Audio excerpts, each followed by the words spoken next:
Visakha steel plant విషయంలో కేంద్ర రాష్ట్ర ప్రభుత్వాలకు చిత్తశుద్ది లేదన్నారు ఏపీ పీసీసీ అధ్యక్షురాలు వైఎస్ షర్మిల. లాభాల్లో ఉన్న స్టీల్ ప్లాంట్ ను ప్రైవేటీకరణ చేయటం సిగ్గుచేటన్నారు. గతంలో కష్టాల్లో ఉన్న స్టీల్ ప్లాంట్ ను ఆదుకున్నది కాంగ్రెస్ పార్టీ అంటూ గుర్తు చేశారు. గంగవరం పోర్టును కేవలం 600 కోట్లకు సీఎం జగన్ ఆదానికి అమ్మడం దుర్మార్గమన్నారు షర్మిల. విశాఖ స్టీల్ ప్లాంట్ ప్రైవేటీకరణ కాకుండా కాంగ్రెస్ అడ్డుకుంటుందన్నారు. మరోవైపు ప్రైవేటీకరణ అంశాన్ని రాబోయే ఎన్నికల మేనిఫెస్టో పొందుపరుస్తామని, ఏపీకి ప్రత్యేక హోదా రావాలంటే కాంగ్రెస్ అధికారంలోకి రావాలని షర్మిల అన్నారు.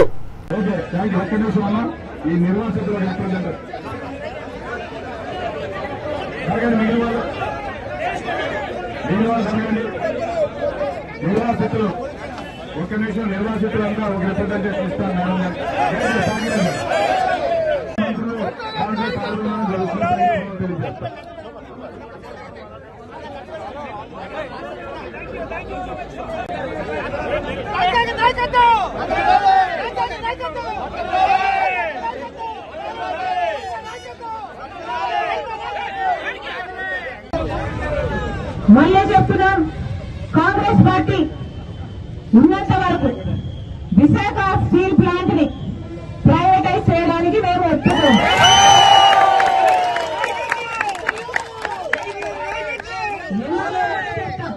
ఎందుకో కూడా చెప్తాం. పక్కనే జింక్ ఫ్యాక్టరీ ఉంది, గుర్తుందా?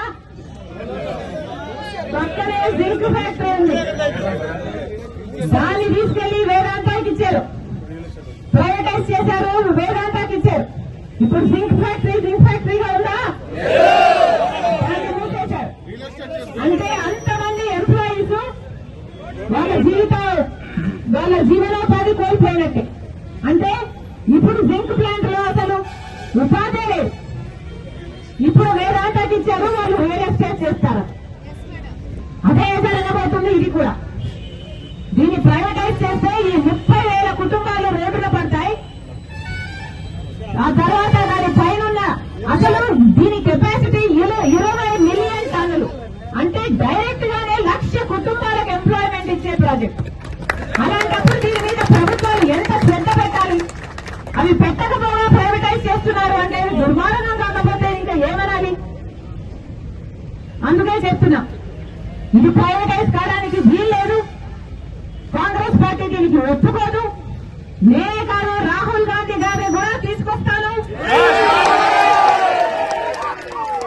రాహుల్ గాంధీ గారి చేత కూడా ఇది ప్రైవేటైజ్ కావడానికి వీల్లేదు, మేము ఒప్పుకోము అని రాహుల్ గాంధీ గారి చేత కూడా మీకు మాటిస్తామని చెప్తున్నా. మేనిఫెస్టోలో కూడా, రాబోయే ఎన్నికల మేనిఫెస్టోలో కూడా కాంగ్రెస్ పార్టీ ఈ అంశాన్ని చేర్చబోతుంది.